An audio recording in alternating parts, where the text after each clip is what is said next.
네, 각이 살아있는 정치평론 시사정각 시작하겠습니다. 오늘은 김진전 중앙일보 논설위원, 최창렬 용인대 특임교수 두 분을 모셨습니다. 어서 오세요. 안녕하세요. 네, 한덕수 대행을 탄핵하겠다. 오늘 민주당이 강경한 입장을 밝혔습니다. 들어보시죠. 내란 진압이 국정 안정이고 민주공화정 회복입니다. 내란 진압이 경제위기 극복, 민생 회복의 길입니다. 내란 진압만이 지금 이 순간 대한민국의 지상 과제입니다. 오늘 저희 민주당은 국민의 명령에 따라 한덕수 국무총리를 탄핵합니다. 체포, 구금, 실종을 각오하고 국회 담을 넘던 12월 3일 그날 밤의 무한 책임감으로 어떠한 반란과 역행도 반드시 제압하겠습니다. 윤석열을 파면하고 옹위 세력을 뿌리 뽑아 내란을 완전 진압한 그 순간까지 역량을 총결집해 역사적 책임을 완수하겠습니다. 정권 교체 이후 네, 국민의힘도 지금 의총이 끝난 것 같습니다. 현장 화면을 좀 연결해서 내용을 들어보겠습니다. 이거 봤습니다. 한덕수 권한대행에 대한 탄핵은 나라와 국민을 위한 탄핵이 아니라 이재명 대표 본인을 위한 탄핵이라고 생각합니다. 그동안 이재명 대표는 자신의 범죄를 덮기 위해서 29차례나 탄핵소추안을 발행했습니다. 그야말로 입법권을 남용해서 탄핵을 남발한 것이죠. 거기에다 셀 수 없을 정도의 또 특검법안도 발의했습니다. 이재명 대표가 권한대행에 대한 탄핵을 이토록 서두른 이유는 비상계엄 선포로 인해서 현 정부에 대해서 민심이 이반된 상태에서 하루빨리 대통령 선거를 치러서 대통령이 돼야만 그 대통령의 권한으로 자신의 범죄를 덮을 수 있다는 생각에서 이렇게 무리하게 서두르는 겁니다. 비상계엄 선포로 인한 행위에 대해서는 지금 탄핵 심판이 진행 중이고 형사법적인 문제에 대해서는 수사가 진행 중에 있습니다. 수사기관과 헌법재판소를 신뢰하고 믿고 기다리면 되는 것입니다. 그럼에도 불구하고 이렇게 압박을 가하고 겁박을 하고 자기 뜻대로 되지 않는다고 화를 내면서 권한대행에 대해서 특검 탄핵소추안을 발의하는 것은 그야말로 민생은 아랑곳하지 않고 애교도 아랑곳하지 않고 경제도 아랑곳하지 않고 오로지 대통령 당선으로 자신의 범죄를 덮겠다는 그 대전략 하에 움직이는 행동이다 이렇게 생각을 합니다. 반드시 국민들로부터 응분의 심판을 받을 것이라고 생각합니다. 질문 받겠습니다. 환율 문제. 그리고 환율이 벌써 1,486원이 6원으로 올랐습니다. 아침 원내대책회의에서 말씀드린 바와 같이 1,500원이 넘을 경우에 대한민국 경제에 대위기가 닥칠 겁니다. 이 모든 것은 대통령에 대한 탄핵 소추안 가결로 대한민국이 시스템으로 움직이고 있구나. 그리고 시스템이 전반적으로 잘 작동해서 안정이 되고 있구나 하는 신뢰를 외국인들에게 다른 나라에게 주었는데 그 한덕수 권한대행에 대한 탄핵 소추로 인해서 그 신뢰가 완전히 무너졌기 때문에 이런 현상이 일어나는 것입니다. 그렇기 때문에 민주당은 정말 나라와 민생과 국민을 위한다면 권한대행에 대한 탄핵 소추안을 처리하기 바랍니다. 그리고 여러분들도 보셨다시피 탄핵 소추안의 내용이 5가지인데 5가지 중에 단 하나도 헌법이나 법률이 위반되는 내용이 하나도 없습니다. 전부 자신들의 일방적인 주장일 뿐입니다. 이런 허접한 탄핵 사유를 갖고 권한대행을 탄핵하겠다는 것은 결국 이재명 대표의 조급 중에서 비롯된 것이다라는 말씀을 다시 한번 드립니다. 의총에서 한 권한대행 표를 관련해가지고 당론으로 결정된 사안이 있을까요? 그 부분은 부결로 당론은 정해졌습니다. 그런데 우원식 국회의장이 의결 종족수에 대해서 단순 과반수로 의결 종족수를 정할 경우에는 이건 투표에 참여하는 게 의미가 없는 거죠. 그래서 그때는 투표는 불참하고 강력하게 항의를 할 예정이고 의결 종족수를 3분의 2로 할 경우에는 전원 참석해서 투표에 참여할 계획입니다. 네, 그 정도 하겠습니다. 네, 감사합니다.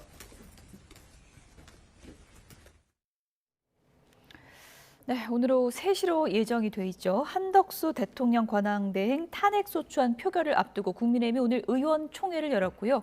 의원총회 결과에 대해서 권성동 원내대표가 지금 기자들 앞에서 발표를 했습니다. 오늘 표결에 들어갈 것인가 이 부분이 관심사였는데 이 탄핵안 가결의 조건을 과반, 그러니까 민주당 주장대로 한다면 불참을 하고 3분의 2, 그러니까 국민의힘 주장대로 한다면 참여를 해서 부결을 당론으로 하겠다 이런 입장을 밝혔습니다.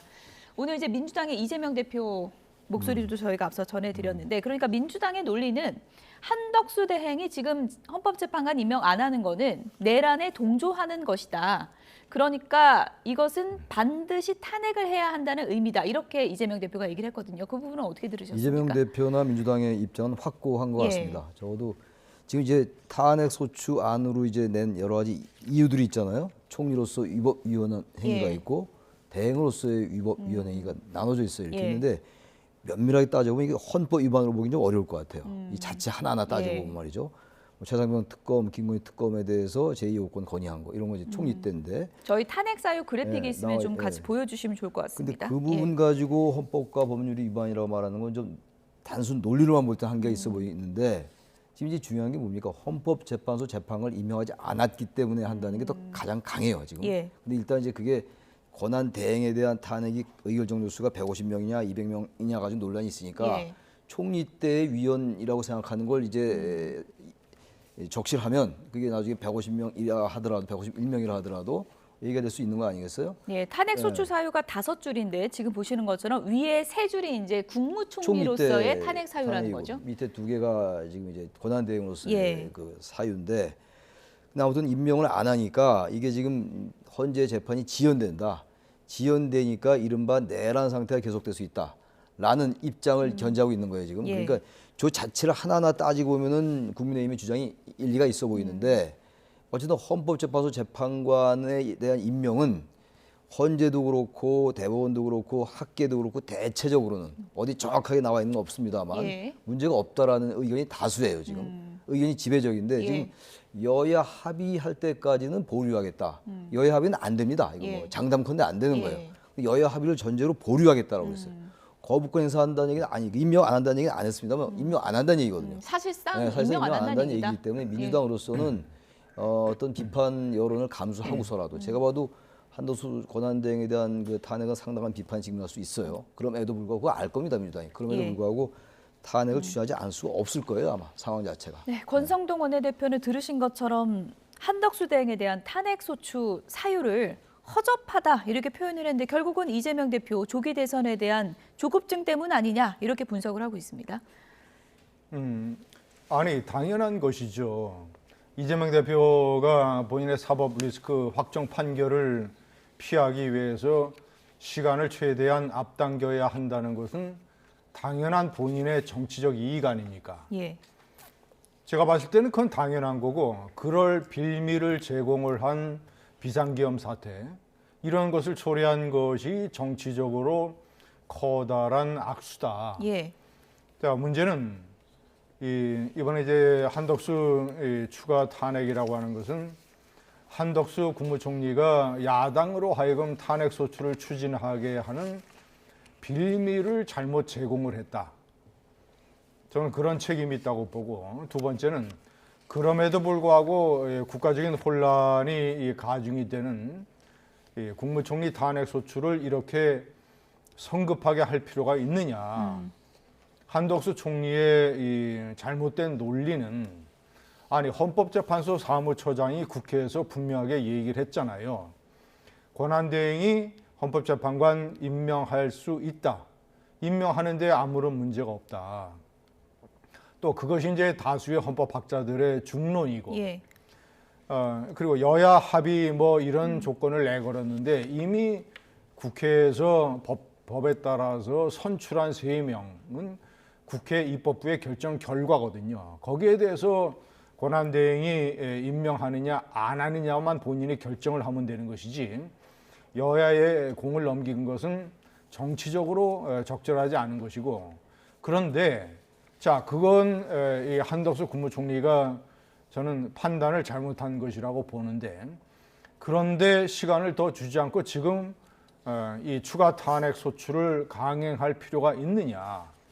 예를 들어서 이제 이재명 대표나 민주당의 가장 핵심적인 논리는 국가적 대혼란을 지금 중지하기 위해서는 하루빨리 탄핵의 헌법재판소 결정이 이루어진다는 거 아닙니까? 그러면 헌법재판소의 결정을 좀 기다렸어야 된다고 봐요. 예. 6인, 현재 6인으로 탄핵 선고 여부가 가능하냐.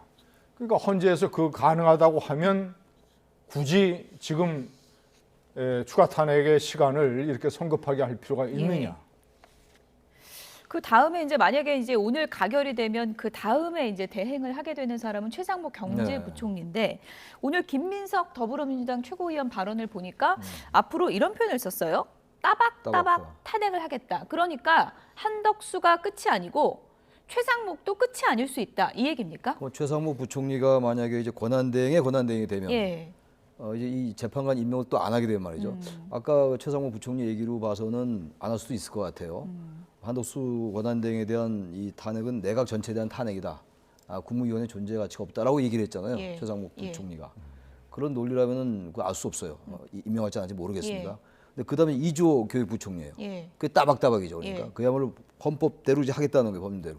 근데 그게 이제 탄핵 사유가 되는 거에 대한 논란은 있을 겁니다. 아마. 헌법재판소 재판관을 임명하는 건 제가 봐도 대단히 부적절하고 이해할 수 없는 행동이에요. 그야말로 한덕수 총리가 권한대행이 지금 이제 와서 여야 합의 다 우리 김진희 위원장 설명하신 것처럼 이미 합의된 거고 예. 또 지난달 18일에 추경호 원내대표가 이제 사흘 후에 22일 지난달 22일이에요. 22일 날 여야 합의를 합시다 라고 한 게 추경호 원내대표 한 달 전. 근데 이제 와서 이제 재판관을 임명하지 않는다는 것 자체가 논리에 맞지 않아요. 예. 그럼에도 불구하고 한덕수 지금 권한대행이 임명을 안 하겠다는 거 아닙니까 지금?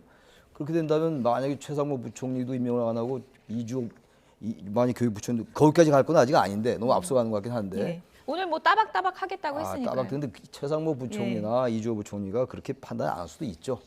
제가 봐도 이거는 한덕수 부총리가 최상목 부총리를 임명할 가능성이 있다. 전 있다고 봐요. 그게 왜냐하면 그게 논리에 맞으니까 명분에 예. 맞기 때문에. 왜냐 아무도 반대하는 건 아닙니다만 대다수 헌법학자들이 용인하고 있고 헌재가 유권 해석으로 내린 건 아닙니다만 예. 유권 해석으로 해석될 수 있는 사무처장이 얘기를 했잖아요.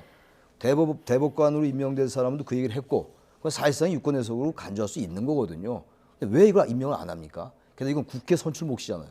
대통령 임명 몫이 아니라고요. 근데 왜 권한대행이 거부권 행사하면서 이미 거부권 행사했잖아요. 권한대행이. 적극적 행사한 거 아닙니까? 이건 적극적 권한 행사고 대통령의 고유 권한이므로 행사 안 하고 여야 합의해와라 이런 얘기예요. 여야 합의하고 무슨 상관이 있어요? 논리가 맞지 않는데 어쨌든 그 결정을 내렸다고요 지금. 그러니까 이제 민주당 그렇게 가는 건데 아무튼 그럼에도 불구하고 국무총리 권한대행 탄핵하고 또 최상목 부총리가 어떻게 할지 모르겠는데 또 탄핵. 이건 맞지 않는 것 같아요. 이건 너무 혼란에 빠지는 거라서 어느 정도의 저 여야가 그야말로 국민의힘도 마찬가지고 이 여권 세력이 말이죠. 이 헌법재판소 재판관 임명하는 게 맞습니다. 지금 이 문제가 다 틀어진 거거든요. 지금 이건 얘기를 하지 않고 민주당이 뭐 탄핵남, 저도 민주당의 탄핵남 말 많이 비판했던 사람인데 이제 와서 지금 헌법재판소 재판관 임명 안 한 거 가지고는 나무라지 않고 모든 걸 민주당 탓으로 돌리는 그 국민의힘의 논리가 대단히 빈약하다. 제가 이렇게 말씀드립니다. 국민의힘에서는 그런데 네. 지금까지 헌법재판관 3명을 임명을 안 한 건 또 민주당이지 않느냐. 지금 이 얘기를 또 하고 근데 있지 않습니까? 그거는 그래 예. 그 당시 비판할 수 있어요 이렇게 예. 민주당이 그 자업자득일 수 있는데 예. 그때 여당 1명, 야당 1명, 여야 합의 3명을 하자는데 야당이 의석이 많으니까 2명 갖고 가겠다서 이렇게 된 거잖아요. 근데 이제 그걸 나무라면서 그러니까 당신들 책임이다라고 하는 게 논리가 맞질 않죠. 예. 그렇게 비판할 수 있지만 왜 그때 왜 여당 말을 안 들었냐고 얘기할 수 있는데 이제 와서 당신들이 잘못한 거니까 책임이 다 민주당이 있다? 논리의 비약이죠. 자꾸만 국민의힘이 이런 식으로 가니까 이게 소수 강성 지지층들에게만 이 소구력이 있는 거 아닌가라는 생각도 들어요, 개인적으로. 어쨌든 네. 최상목 경제부총리가 대행이 된다면 대행의 대행이 되는 셈이죠. 오늘 기자회견을 열고 최상목 부총리가 오늘 입장을 발표했습니다. 어떤 얘기인지 들어보시죠. 권한대행에 대한 탄핵 소추는 내각 전체에 대한 탄핵 소추와 다름이 없습니다.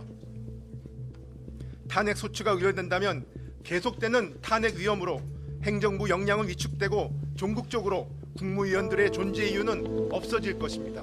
여야 정치권에 간곡히 호소합니다. 한덕수 대통령 권한대행 국무총리에 대한 탄핵 소추를 재고해 주시기 바랍니다. 우리 경제와 안보를 위협하는 더 이상의 정치적 불확실성이 가중되지 않기를 간절히 바라며 정부가 경제와 민생에만 몰두할 수 있게 여야 정치권의 협조를 다시 한번 호소드립니다. 네, 뭐 국무위원들 지금 나와 있는데 최상목 부총리가 그러면 이제 명함을 예를 들어 뭐 하게 된다면 뭐 권한대행의 권한대행 겸 경제부총리 이런 뭐 초유의 직함을 갖게 되는 겁니까? 가지 않았던 길을 가는 것이죠. 예. 그런데 우리가 이제 현실을 이제 오늘서부터 받아들여야 되지 않습니까?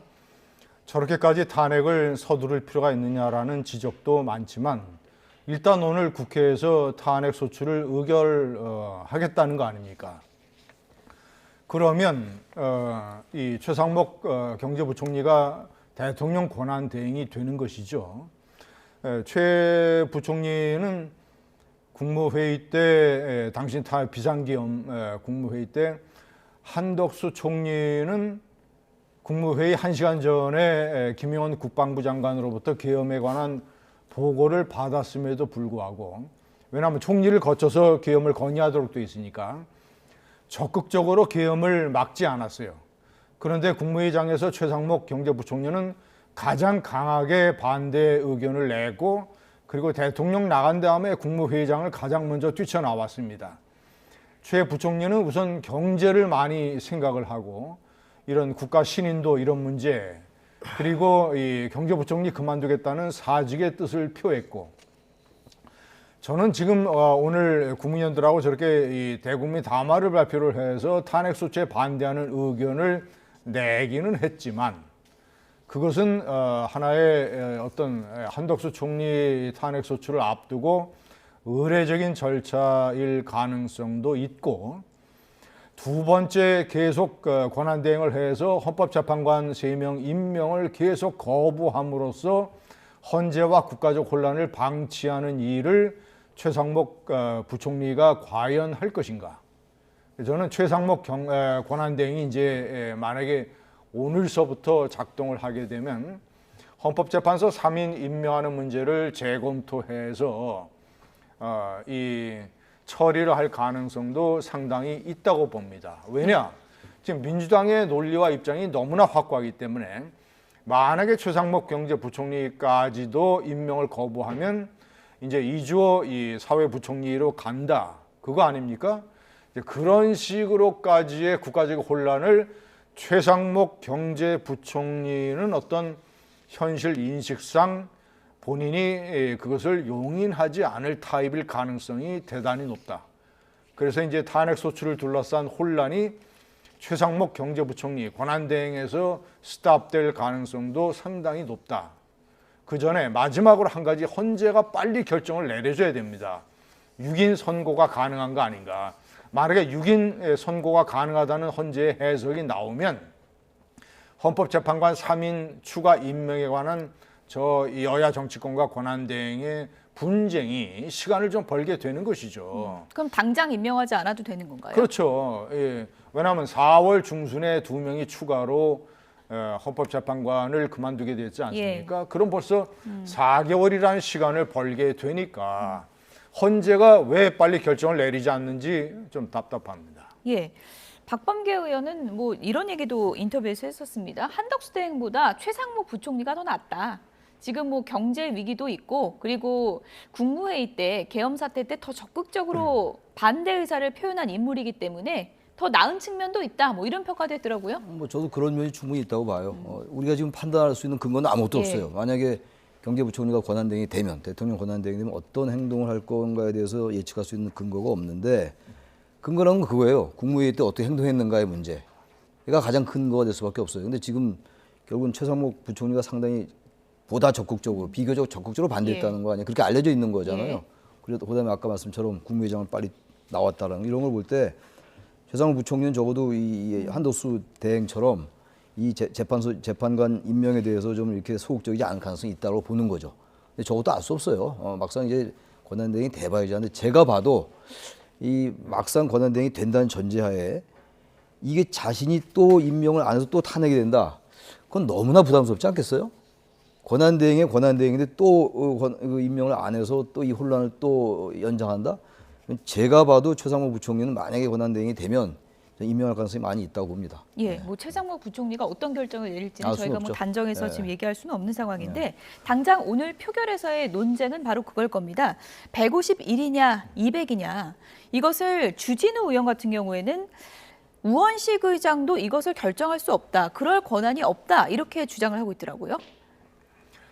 우원식 국제의장이 결정을 해서 표결 여부를 정하고 최종 결정은 헌법재판소에서 하는 겁니다. 만약에 우원식 의장이 151석 과반수 이상으로 해서 결정이 된다 해서 탄핵소추 안을 헌법재판소로 가지고 갔을 때, 그것이 헌법과 법률에 따라서 문제가 없다고 헌재가 판단을 하면 받아들여서 탄핵 심판의 절차를 시작을 하는 거예요. 그런데 그게 문제가 있다고 하면 헌재가 반려할 거 아니겠습니까? 각하할 거 아니겠습니까? 탄핵소추 그 안 자체를 각하를 하게 되죠. 그런데 이런 것도 제가 판단할 때는 그래요. 헌재가 미리 유권 해석을 내릴 필요가 있다. 그리고 민주당이나 국민의힘이 왜 헌재에 미리 유권 해석을 구하지 않느냐. 그러니까 표결 전에 헌재가 교통정리를 좀 했어야 된다는 그렇죠. 건가요? 그러니까 예. 헌재가 왜 국가적인 혼란을 해소하고 수습하는 일을 적극적으로 하지 않느냐. 저는 헌재의 직무유기라고 봅니다. 많은 국민들이 지금 헌재의 입만 쳐다보고 있는데, 근데 제가 판단할 때는 이런 주장도 상당히 일리가 있는 것 같아요. 대통령 권한대행이라고 하는 직책은 헌법이나 법률 어디에도 없다. 예. 국무총리가 대통령의 권한을 대행을 하는 거예요. 그러면 몸통 국무총리는 그대로 있고, 예. 국무총리가 몸통을 움직여서 권한 대행이라고 하는 운동을 하는 겁니다. 운동, 육체가 운동을 하는 거예요. 그런데 탄핵 소추의 대상은 몸통이 되는 것이 맞지. 운동을 탄핵 소추의 뭐 대상으로 해서 대통령 권한 대행이니까 200석 이상이 필요하다라는 논리보다는 몸통이 운동을 하는 것이고, 그리고 권한 대행이라고 하는 직책 자체가 없기 때문에 국무총리의 탄핵 소추로 봐서 151석 이것이 오늘 의결을 하게 되면 제가 판단할 때는 헌재가 받아들일 가능성이 높다. 예. 어쨌든 지금 150일이냐 200이냐는 어떤 결론도 나오지 않았고요. 그러네. 우원식 의장도 표결 전에 입장을 낸다고 했는데 어떤 입장이 나올지 모르는 상황인데, 만약에 과반으로 통과되면 국민의힘은 바로 가처분 건다는 거잖아요. 가처분 걸겠죠. 그럼 가처분에 대한 결정이 나올 때까지는 대행이 그럼 2명인가? 이런 생각도 할 수 근데 있거든요. 일단 이제 예. 국회의장이 말이죠. 예. 어떤 결정을 낼지 모르겠는데 151명으로 가능하다라고 해서 만약에 오늘 표가 아마 190표 정도 나오지 않을까 모르겠어요. 150표는 당연히 넘는 거고. 예. 그렇다면 이제 가결이 된다. 가결됐음을 선포합니다라고 방망이 두드릴 거 아니에요. 의사봉을 예. 두드리면 그 상황 속에서는 가처분 신청 낸다 하더라도 일단 권한대행의 한덕수 권한대행의 직무가 정지된다고 봐야 될 거예요. 그리고 난 다음에 가처분 신청해서 그게 아니다라고 하면 그때 복귀를 하더라도 일단 예. 국회의장이 가결을 선포했기 때문에 예. 그야말로 우리가 해본 적이 없는 일들이 모든 게 지금 처음 가는 길들이 한데, 제가 볼 때 만약에 국회의장이 가결을 선포한다고 의사봉을 결정을 내리면 일단 직무는 정리될 겁니다. 그리고 한덕수 총리가 계속 직무를 한다고 하기는 예. 어려울 거예요. 예. 현실 상황상 예. 말이죠. 예. 뭐 저도 법조인이 아니기 네. 때문에 이게 뭐 해석을 어떻게 해야 될지 좀 난감한 게 있는데, 주진우 의원 같은 경우에는 뭐 법조인 출신이니까요. 개인적으로는 이런 주장을 했습니다. 그러니까 정족수가 200명이 맞다라고 하면서요. 200명에 못 미치는 찬성표로 탄핵이 가결된다면 한덕수 대행은 헌재의 판단 전까지 직무를 이어가야 한다, 이렇게 주장을 했고요. 우원식 국회의장이 이렇게 헌법 규정에 대한 해석이 엇갈릴 때 1차적인 판단 권한이 없다라고 이제 주진우 의원은 주장을 했습니다. 저 논리대로 국민의힘은 계속 주장할 가능성도 있지 않겠습니까? 근데 저 논리 말은 이제는 그 예. 헌법학자도 마찬가지예요. 이게 헌법학자도 결국은 이 재판관들도 그렇고 헌법의 근거에서 유권해석을 내리는 거예요. 단지 이제 그 기구에 어디에 속했냐의 문제거든요. 예. 우원식 국회의장이 어떤 유권해석을 내릴 위치에 있지를 않아요. 단지 국회라는 기구, 대의기구가 헌법 151명 이상의 그 찬성표로 통과됐을 때 의사봉을 두드릴 때 그 행위에 대한 무게가 있는 거죠. 행위에 대한. 그래서 직무가 정지될 수밖에 없을 예. 거라고 보는 것이고 150명이다 200명이다는 건 다 논리가 있어요. 저는 개인적으로 150석이 맞다고 봐요. 예. 왜냐하면 국무총리 이게 선출직이 아니거든요. 예. 대통령에게 유난히 3분의 2의 탄핵 의결 정수를 부여한 거는 선출 권력이기 때문에 그런 거거든요. 총리는 임명직이다. 총리 임명직이죠. 예. 국회 임명 동의를 받는다. 예. 저는 뭐 개인적으로 그렇습니다만 그게 중요한 게 아니라 지금 다 논리는 다 있다고요. 나름대로. 비록 선출 권력은 아니지만 나름대로 선출 권력이 일을 하고 있는 거잖아요. 또 권한대행이. 그러니까 논리의 나름이기 때문에 우원식 의장이 유권해석을 내릴 위치에 있지 않지만 국회의장이기 때문에 가결을 선포하게 되면은 현실적으로 직무가 정지될 수밖에 없지 않느냐는 말씀 드리는 겁니다. 네. 대행의 대행까지 나오는 혼란스러운 상황이 계속되고 있습니다. 국회 바깥에서는 이 문제를 어떻게 보고 있을지 얘기를 좀 들어보겠습니다. 이건 무조건 헌법재판관 임명 이거 안 하면은 당신은 이제 앞으로 볼 일도 없어라는 거잖아요. 그게 그 절박하다는 거잖아요. 그게 탄핵이죠. 예. 그 왜 그러겠어요? 왜요? 그 뒤에는 윤석열 대통령 탄핵 심판을 신속하게 처리해서 조기 대선이 빨리 와야 된다는 게 전제가 돼 있지 않습니까? 그 조급증 때문에 이게 일어난 거거든요. 국민들 이거 모를 줄 아십니까? 최상목 지금 경제부총리는 직함이 네. 대통령 권한대행 겸 국무총리 권한대행 겸 경제부총리 겸 기획재정부 장관 최상목이라고 명함에 뭐 빡빡하게 써야 될 건데 근데 한덕수 총리 탄핵한다 그래서 그러면 다음번 최상목 부총리가 임명을 할 것인가? 그것도 퀘스천 마크예요. 안 할 가능성도 꽤 있다고 봐요. 그러면 나라 전체가 아무것도 안 되고 그냥 외통수 상태로 가는 거예요.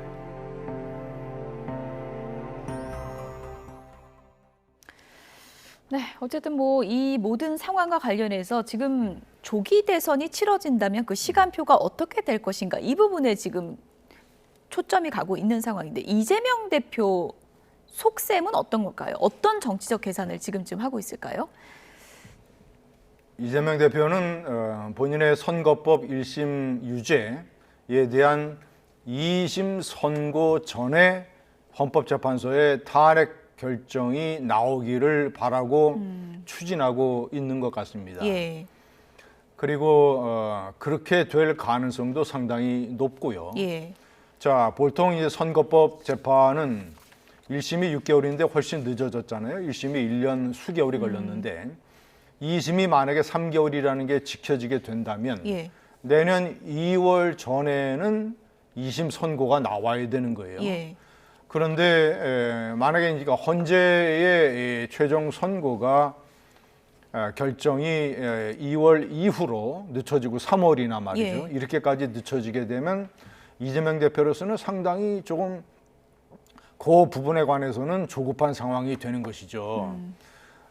조희대 대법원장의 사법부가 2심 선고를 앞당긴 게 아니라 그 정식적인 3개월의 시한을 적용을 해서 내년 2월에 선고를 하게 되면 예. 근데 만약에 거기서 이 대통령 선거 출마 자격이 봉쇄되는 유죄 판결이 유지가 된다고 한다면 그러면 이재명 대표 반대하는 세력, 윤석열 대통령 찬성 지지하는 세력, 우파 이런 강경 세력에서 빨리 대법원 선고까지 해라. 엄청난 사법부에 대해서 압박을 할 겁니다. 근데 그 이제 사법부가 대법원 선고까지 할지 안 할지는 모르겠지만 반대로 2심에서 1심 판결이 뒤집어져 가지고 대통령 벌금 100만 원 밑으로 나와서 예. 대통령 선거 출마 자격이 살아나게 되면 예. 그러면 사실 이재명 대표로서는 완전히 이번 조기 대선에 관해서는 사법 리스크를 벗어버리게 되는 것이죠. 예. 어쨌든 근데 지금 시간표상으로는 대선이 치러진다 해도 조기 대선 치러진다 해도 대법 판결까지는 힘들 것 같다는 그렇죠. 그런 전망이 많은데 항소심 판결이 만약에 1심과 유지된다면 그것도 좀 영향이 있을까요? 이재명 영향 대표에게? 크다고 봐요. 예. 대법원 판결이 안 난 상태이기 때문에 예. 11월 15일 날 공직선거법에서 준용이 나왔잖아요. 근데 그게 유지되면 말이죠. 대법 판결이 안 났기 때문에 안 나도 상당한 영향이 있을 거예요. 아마 민주당에서는 전혀 문제가 없다라고 그러겠죠. 무죄 추정의 원칙이라는 게 있는 거고 대법 판결이 안 났기 때문에. 그럼에도 불구하고 우리 이런 걸 봐야 돼. 좀 다른 얘기인데 양대 적대 세력이 공존해 왔어요. 아주 이제 불호하게 보는 건데 예. 윤석열 대 이재명 이렇게 적대한 세력이 별로 없어요. 여야가. 예. 우리나라 여야가 항상 보수 진보가 적대적으로 공존해 왔습니다만 이 정도로 윤 대통령과 이재명 대표처럼 이런 적대적 공세는 못 봤거든요. 지금 이 한쪽이 무너져 내려가는 거라고요. 예. 인용될지 모르겠습니다만 예. 이런 상황이면 나중에 이재명 대표도 단순히 사법적인 문제 말고 정치 사회적으로 적대 한 축이라고 볼 수 있는 거예요. 중도층들이 여기다 압박이 가해질 수 있다. 그게 같이 겸비돼서 생각해야지 사법적인 문제만을 볼 수 없을 것 같아요. 적대적 공생이 무너진 구도다. 그런 말씀 드립니다. 예. 어쨌든 조기 대선 가능성이 거론이 되면서 요즘 여권의 잠룡들도 움직이기 시작했습니다. 관련 영상 보시죠.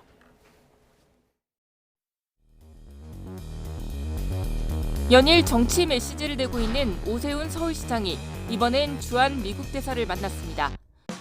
어려운 시기에 한국 민주주의에 대해서 깊은 신뢰를 보내주신 우리 대사님 덕분에 안정을 찾을 수 있었다고 생각합니다. 특별히 감사드립니다. 또 다른 잠룡 홍준표 대구시장은 국민통합과 선진 대한민국이라는 시대 정신을 내세우며 출마를 암시했습니다. 이재명 대표를 다룰 사람은 대박 사람 없습니다. 트럼프하고 맞짱 뜰 사람도 대한민국에 나밖에 없다고 말했습니다.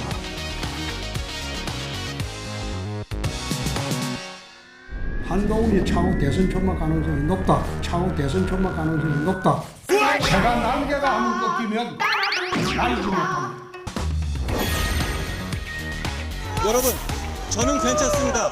끝까지 최선을 다할 겁니다. 여러분 고맙습니다. 한동훈 대표는 실적이 없고 저는 어쨌든 보수 정당을 바꿔보고 당 지지율도 제가 있는 1년 동안은 거의 국민의힘이 50% 육박했었거든요.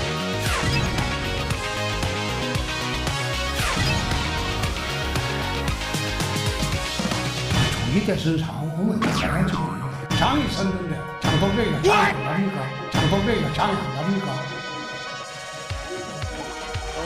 저는 이 나라가 잘 되게 하는데 끝까지 최선을 다할 겁니다. 여러분 고맙습니다.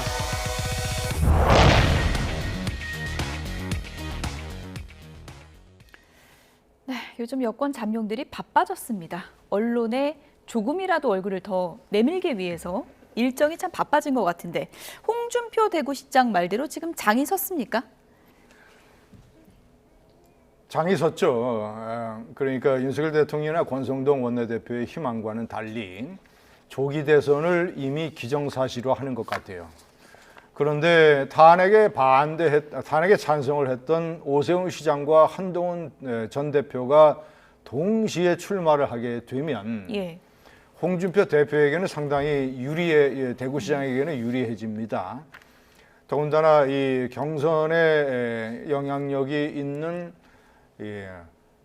국민의힘의 당원들의 상당수가 대구, 경북, 영남 지역에 포진하고 있는 나이 많은 그런 이 당원들이기 때문에 책임 당원들이기 때문에 이 당원들의 상당수가 탄핵에 반대했다.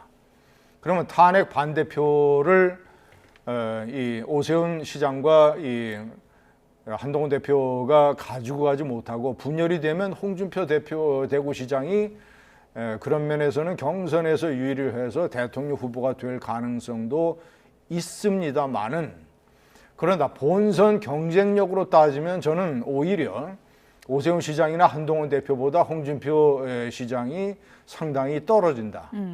대통령 선거 조기 대선 벌어지게 되면 최대 핵심 이슈는 탄핵에 찬성했느냐 반대했느냐가 될 겁니다. 그럼 일반 유권자들에게 탄핵에 적극적으로 반대를 했던 홍준표 시장이 어느 정도나 득표율이 있겠느냐. 예. 그러니까 경선에서 우여곡절 끝에 만약에 오세훈 시장이나 한동훈 전 대표가 대통령 후보가 되면 예. 본선에서는 그들이 탄핵 찬성파기 때문에 예. 일반 유권자들에게 표를 달라고 할 수 있는 경쟁력이 홍준표 대표보다는 나을 것이다. 예. 이렇게 판단을 합니다. 김준희 의원님 해설은 역시나 끝까지 들어봐야 됩니다. 홍준표 시장이 처음에 듣고 좋아하다가 지금 마지막에는 좀 섭섭했을 것 같긴 한데 지금 여론조사 결과 나오고 있는데 다시 한번 좀 보여주실까요?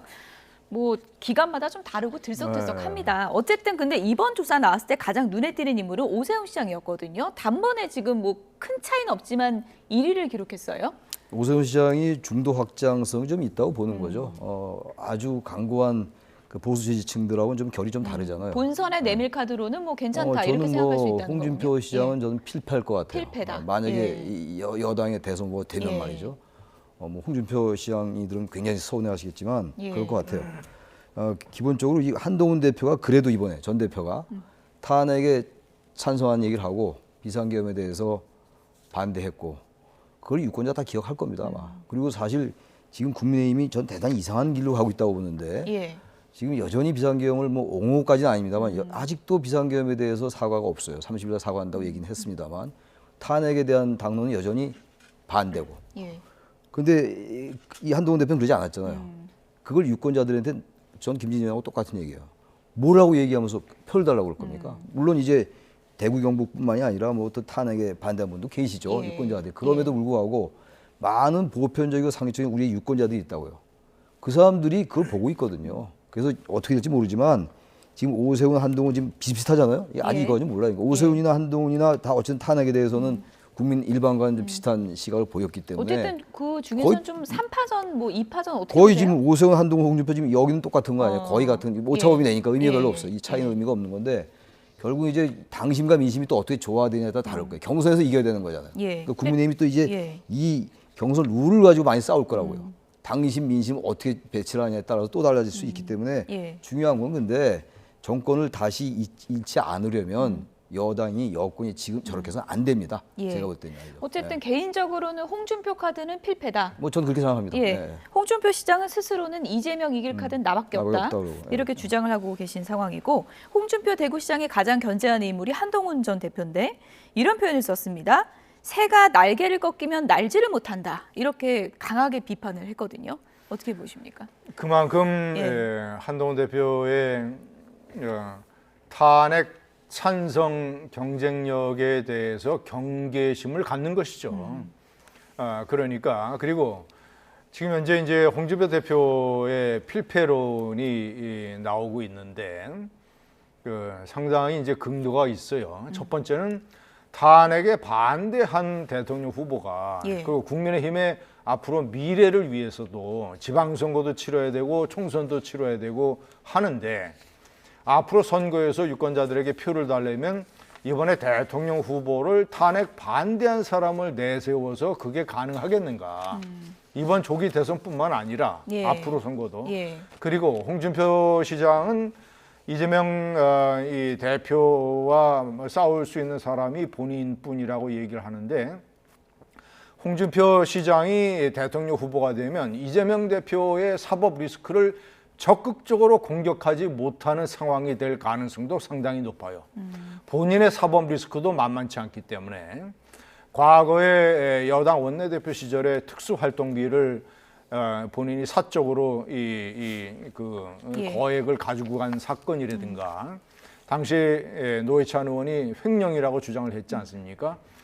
성완종 불법자금 1억 원 사건 대법원에서 무죄를 받았지만 대법원 무죄 직후에 그것을 증명하는 유력한 증거라는 이 테이프가 방송국에서 나왔지 않습니까? 그래서 상대방이 지금 민주당에서 이재명 대표와 민주당은 홍준표 대구시장이 이 국민의힘의 대통령 후보가 됐을 때 그거 2개 플러스 이 결정적인 결정타를 매길 수 있다라는 자료를 전부 예. 다 가지고 있을 거예요. 그럼 TV 토론에서 그러면 본인이 그거를 방어를 해야 되는데 이재명 대표의 사법 리스크를 적극적으로 어떻게 동등하게 공격을 할 수 있겠는가. 예. 그 점에서 약점도 상당히 많습니다. 네, 민주당은 뭐 홍준표 시장 나오면 땡큐다 이렇게 할 거다. 땡큐죠. 예. 탄핵 반대했다가 예. 이재명 대표보다는 적지만 만만치 않은 사법 리스크를 가지고 있으니까 예. 땡큐죠, 땡큐. 예. 한동훈 전 대표 같은 경우에는 지금 뭐 모처에서 칩거하고 있다 뭐 이런 얘기도 들리고 있는데 사실 확인은 안 되지만요. 나올 수 있는 타이밍을 찾을 수 있을 거라고 보십니까? 저는 있다고 봐요. 예. 지금 국민의힘에 지금 뭐 이른바 투권 체제, 쌍권 체제라고 그러잖아요. 권성동, 권영세 비대위원장 아직 확정한 임명은 아직 안 됐습니다만 이 상황 속에서 지금 국민의힘의 하는 행태가 너무 국민들의 미진과 괴리되고 있어요. 국민의힘이 이 정도는 아니었다고요. 근데 이 비상계엄 이후에 완전히 국민의힘의 지금 주류가 이른바 친윤 세력들이 미진과 너무 괴리되는 행동을 보이는데 이런 상황 속에서 당연히 한동훈 전 대표가 나올 공간이 생기겠죠. 예. 당장은 아니겠습니다. 어쨌든 뭐 탄핵의 결과가 확정적인 게 아니기 때문에 또 네. 잠룡들의 움직임도 제한적일 그럴 수밖에 수밖에 없는 없겠죠. 그런 상황인 것 인용이 같습니다. 안 됐으니까. 지금까지 김진전 중앙일보 논설위원, 최창렬 용인대 특임교수 두 분이었습니다. 고맙습니다. 네.